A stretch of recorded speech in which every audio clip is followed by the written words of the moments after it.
Every day I strive to find joy and connection in my life. Obviously, part of that is my amazing family and friends, but also a huge component is the wine business. I have spent the last 19 years as an importer and distributor of wine in Washington, D.C., and let me tell you, it fills my bucket. What I'd like to do here is bring you along on the journey. The wine business can be incredibly insular, and I would like to blow that wide open and introduce you to some of my favorite people in the wine business. We're gonna start with Washington State, where we interview 6 of my favorite vintners and try to unpack just how much of the wine business is about wine and how much of the wine business is about people and culture and all the other beautiful X factors. I'm Christy Delovich, and it's 5 o'clock somewhere in the Vineyard, Washington State edition. Hi, this is Christy Delovich, and this is It's 5 o'clock somewhere in the Vineyard, Washington State edition. I'm here on this beautiful morning with Kim Bolander, Director of Sales for Le Col, one of the absolute classic and totally relevant wineries in Washington State, owned by the Club family. Kim and I thought that we would just have a girls' day and stroll and shop and take you all on a little walking tour of downtown Walla Walla on Main Street. So Kim, hi! Hey, welcome to Walla Walla. Thank you. So where are we? We are standing at the edge of downtown. Okay. So Walla Walla is a pretty old city, so it's been here since 1862. In fact, standing behind us is one of the oldest buildings in Washington State, and that is our Baker Boyer Bank. Just celebrated its 150th year. Also owned by the Club family, in part, who are also owners in Le Col 41. This is a great downtown. It's a really great mix of eclectic boutiques and shops, bookstores, candy stores, clothing stores, and of course there's over 120 wineries and tasting rooms here in the Walla Walla Valley. So 120? 120. That's awesome. So yeah, Walla Walla has also been termed as the capital of Washington wine, because there's such a density of wineries and tasting rooms here in the city. That's awesome. So, Yeah. okay, so I'm sure you've strolled here a million times before. Yes. So where should we stop? What's our first stop on Main Street? Well, you know, I'm looking right at Bright's Candies. I've been going here since I was a little girl. It's actually been here since 1923. 1923, Yeah, and still- it's family owned and operated? Still family owned and operated. That's incredible. So maybe we Yeah. should go in. We actually had a little breakfast, but my sweet tooth is like never fails me. Well, they have a lot going on in here. They still hand make all their chocolates. It's awesome. It's a favorite in Walla Walla. So we are masking Yes. to be respectful. Oh my gosh. This is so beautiful. Okay, so you walk in and that waft Yes. of like caramel popcorn is Yes. amazing. My kids would be going crazy right now. Yes, and behind you is where they make all the chocolates as well. Right here, you can see it actually going. Oh my gosh. And so they're all made right here. It's like a chocolate fountain. It is. Oh, that's beautiful. So Oh, this is so what's your favorite? the divinity when they make it at Christmas time. What is that? It's a white fleshy candy. It's like pillows. So. Marshmallow? No, it's sugar. Just sugar. That's awesome. That's But awesome. it has to be the perfect humidity and everything to make it properly. These handmade marshmallow caramels are to die for. Okay, I think we have to get a couple yes, of I these. think you do. Steve, Definitely. our cameraman, I think that this may be our snack in the car later. They're pretty wonderful. And of course they make their own fudge here as well. So Oh, this is beautiful. yeah. Yeah, my 3 boys would be in heaven right now. Yeah, there's definitely something for everyone here. And especially at Christmas time, this whole center aisle is just filled with candies of every sort, including my favorite, which are the sugar plums. So it's so beautiful. They really go all out here. And then these boxes are their handcrafted chocolates that they make right here. They actually did a special mold for Le Col 41 with our schoolhouse on it. And we gave it to every customer for an entire year when the schoolhouse turned 100 years old. So they're definitely a big part of our community, and one that we actually obviously love having here. Okay, so where are we going now? Speaking of independently owned stores, we're standing in front of one. It's called 35th and Butter, and it's probably been around about 10 years. And with the increase in tourism and so many people coming here, it's been so nice to see this downtown just continue to grow and attract businesses like this. So this one is actually one of my favorites. For anything. They have a really great mix of jewelry and clothing and gift items. So Kim, you were mentioning something really cool. You know, my history, you know, originally my family's like from a super small town, and then we moved into the city. And when we go back to Lonaconing and Midland, the town that I was referencing with the candy shop, they're you know, it's wonderful people, but not a lot of industry, and the town areas are not vibrant. Right. That's a way to put it nicely, Yes. right? I still love going there for the nostalgia and the family and the people.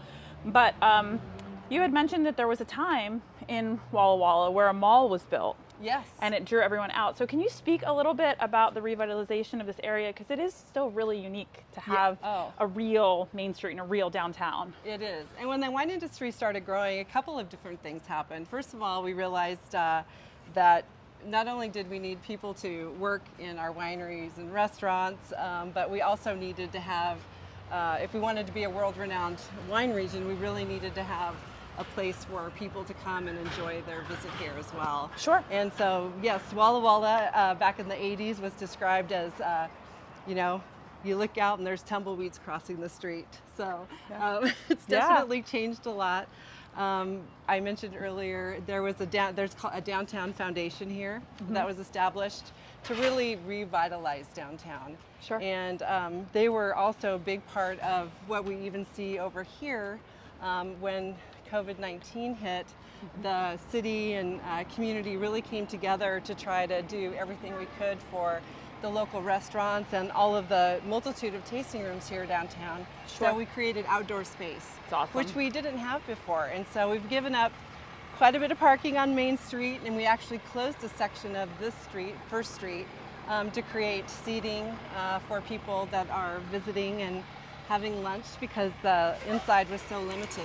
So we've won Best Small Town Main Street Award in the country several times now. So it's been definitely really wonderful. People love coming here.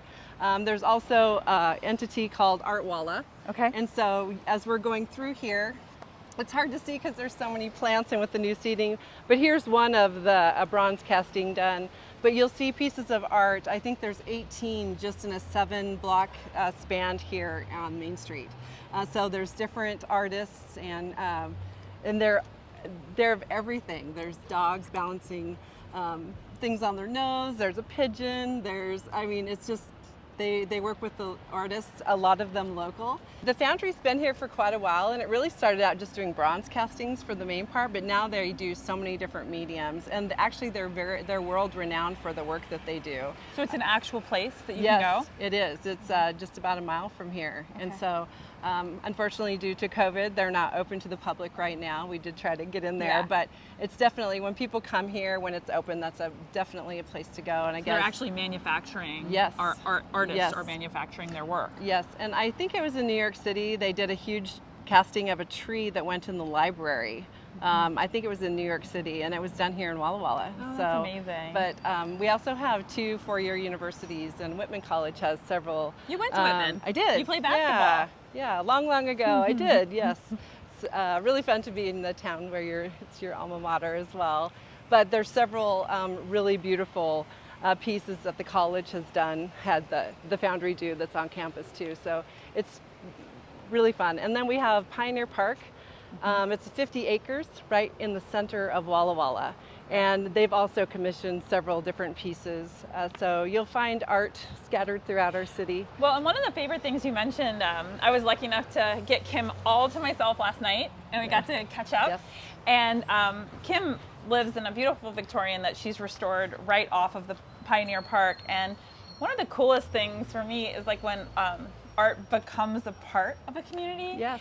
And you mentioned how many different varieties of trees are in that park? There's over 115 different varieties. Very that were intentional. Very intentional, yes. And she was saying that one of the favorite spots in town is one of the trees, very large and old, had a large limb that went off of it. And when people had special occasions and they wanted to get their family pictures or their prom pictures, they would sit on this low-lying, thick limb. Yes. And during a storm, yes, well, eventually it got to be a hazard because it was going to be breaking off, and so it needed to be removed. And it's so beloved that Mark Anderson, who was the owner of the foundry at the time, decided that they would take that limb back to the foundry, and they created a bronze casting. And it was actually just dedicated, I think, this last April or May, this spring. how amazing is that? And it's a beautiful, and from a distance, you can't tell it's not real. It's like an artificial limb. Yeah, it's an artificial limb, yeah. It's really beautiful. Yeah, it meant a lot, I think, to our community to be able to hang on to that heritage. People have been taking pictures there for a long time. It's kind of like wine, though. Like that tree is like, the intersection of nature, right? Yeah. Art, Yep. innovation, how the community interacts with it. Definitely. It's, Something that I think the community here really appreciates. So where is our next stop on our walking tour of Main Street in Walla Walla? Well, we're getting close to one of my favorite clothing stores up here across the street called Walla Walla Clothing, aptly named, across the street here. And again, independently owned. Studio Opal is also here. It doesn't look like it's open yet today, but both of these are independently owned, wonderful boutique stores here in Walla Walla, which is really fun to have. As you can imagine, it wouldn't be hard for us all to be walking around in the same clothing here. Yeah, Walla Walla, so. It really is a small town. How many Yes. people live in Walla Walla? It's about 35,000 people today. It's tiny. Yeah, and it hasn't really grown a lot over the years, so we kind of like that too. Would you mind also, when we were eating dinner last night, the groups were coming up, and it was obviously, very small town feel, hugging, kissing, no social distance. That's okay. Yeah.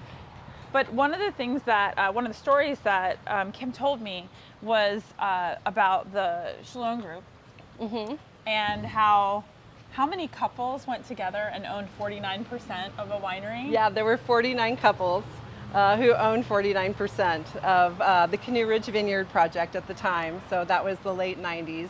And that really speaks to the enthusiasm and support that the local community has for wine here. And Definitely. I've never heard a story like that in any region ever, like a coming together of wine lovers to be an active participant. And Kim also mentioned that once they were bought out, a lot of them took that money to start their own wineries. And you see the tasting rooms up and down. Yes, yeah, definitely. And so that it's been really fun. They love it that much. This whole area was really founded on agriculture. And so by definition, our little over 2,000 acres here in the Walla Walla Valley is just an extension of the vast wheat farms that we're surrounded by. And then, of course, our Walla Walla sweet onions are world renowned. So when people talk about Walla Walla, they know us for those sometimes before our wine, although now I think it's kind of going the other direction. I don't think I've ever had a Walla Walla sweet onion. Oh, they're wonderful. I think we need to... You can eat them like an apple, they say. Really? Yeah. They're just so sweet. Yeah. Okay, so let's check out Very the wonderful. store. Yeah, so Walla Walla Clothing Company. And that is like, there's silk in the cashmere, these new sweaters. Oh my gosh, because cashmere's not amazing enough. Yeah, exactly. I love your ring too. Is that Cute. from here as well?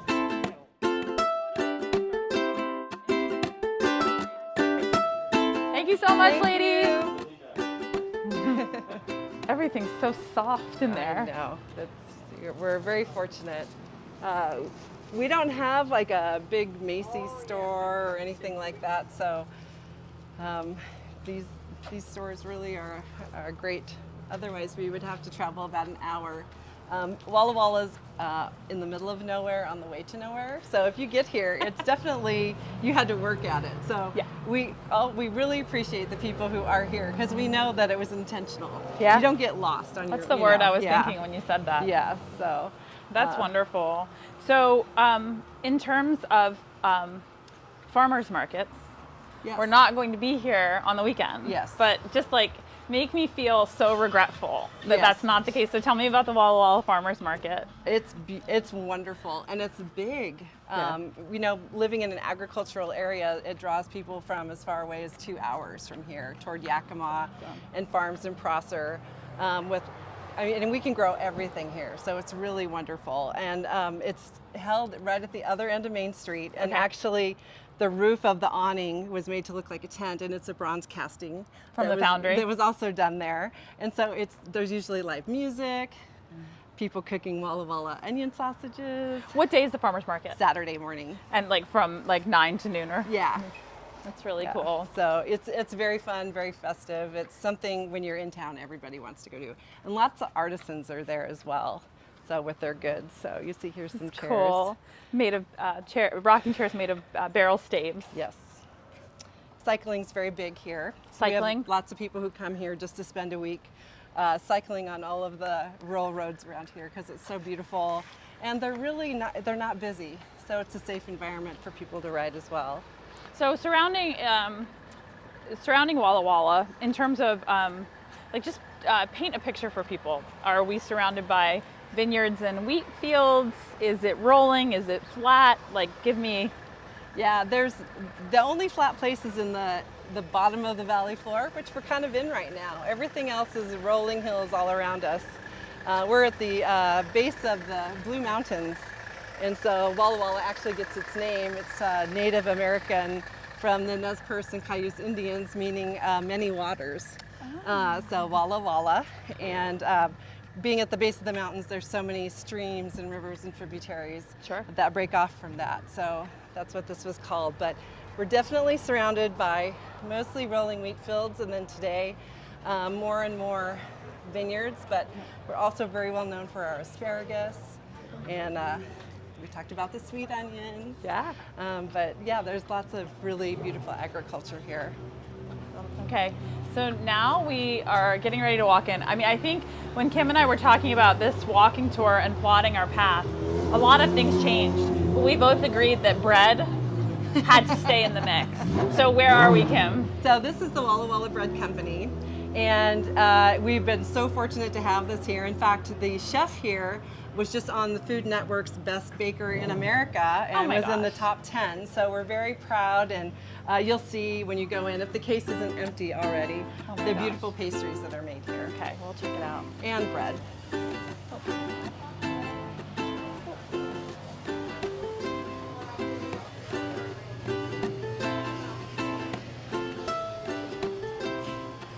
Oh my goodness. What is that goodness? Wow. Good, how are you? Doing great.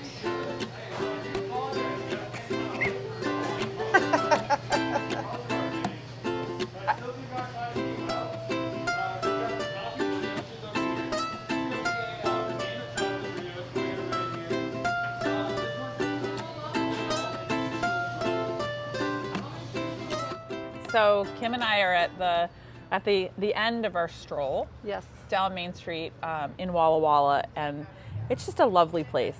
It's so nice to have like the feel of a real town, and then just the excitement. You can feel the excitement of the wine and food, and everyone just smiles. And I really appreciate you and your time. You're very welcome. Thank you. This was awesome. It's kind of a nice, sometimes we forget to walk down our own Main Street because it's pretty busy down here. Amen, sister. Sometimes we all forget to appreciate the things right in front of us. Yeah, so this has been really fun. And sitting here, I was just reminded of one of the mainstays of downtown and Main Street, and this is hot poop.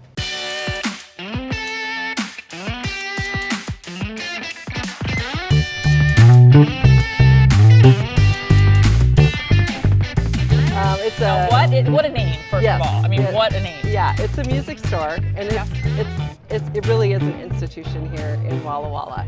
So any records, and there's just boxes people bring in and they sell to him. You can sit for hours and go through all of it. It's amazing. And it's mostly records? Yeah, no, they have everything. Yeah. But then upstairs they have some of the highest tech TV and sound systems. It's just a hidden gem. Unless you know what it is, you might just walk past it. But the people who know music, it's definitely probably number one on their stop.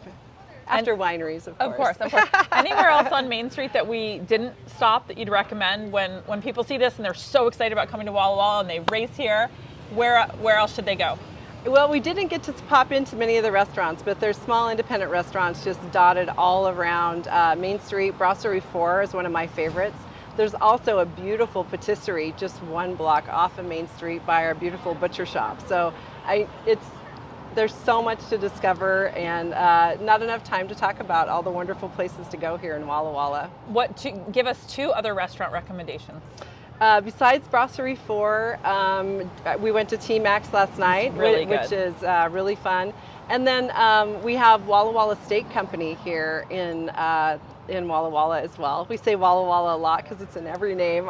Yeah. But they actually also have a brewery right there. And so it's really fun. They have like a casual side and then more of a steakhouse side. Indoor seating, outdoor seating, an old rail car. It's a lot of fun. Great food, great people, and of course, they also really support Walla Walla and Washington wine, so we're very thankful for that. It's interesting. One of my takeaways from our walk today, besides it just being a lovely place to be, is the word independent. You know, it keeps coming up over and over. And, you know, Winebow, we specialize in family-owned and operated wineries from around the world. That's our niche. Yes. And it really fits with this place. Yes. Because family wineries, independent stores, independent restaurants, and they all go together so beautifully. And it really does seem to have that independent spirit, and I just think it's amazing. Yeah, it is, and it's something to hang on to, and we value it very much. So a lot of downtowns, like we talked about earlier, they kind of go, you know, these small towns, some die, and some of the downtowns really shut down because malls are built on the outskirts of town. And so yeah, we have so much to be thankful for. So I'm really happy that as a community we've all come together, and it seems like we're really trying to hang on to the treasure we know we have. So, well, speaking of treasures, Kim Bolander I met for the first time about 12 years ago, and she's an absolute treasure and a fantastic advocate for not only La Cole, but Washington State wine in general. You never see Kim without a smile on her face, and she's one of the most welcoming and just happy and lovely people to be around. So we're very lucky to have you. Well, thank you. And same to you, Christy. Cheers. Pleasure. Cheers. Thank you for watching. Join us on Thursday for episode 7, where we sit down with wine legend Marty Clubb of La Cole Winery. We will be releasing a new episode every Tuesday and Thursday at 5 p.m. through November 11th.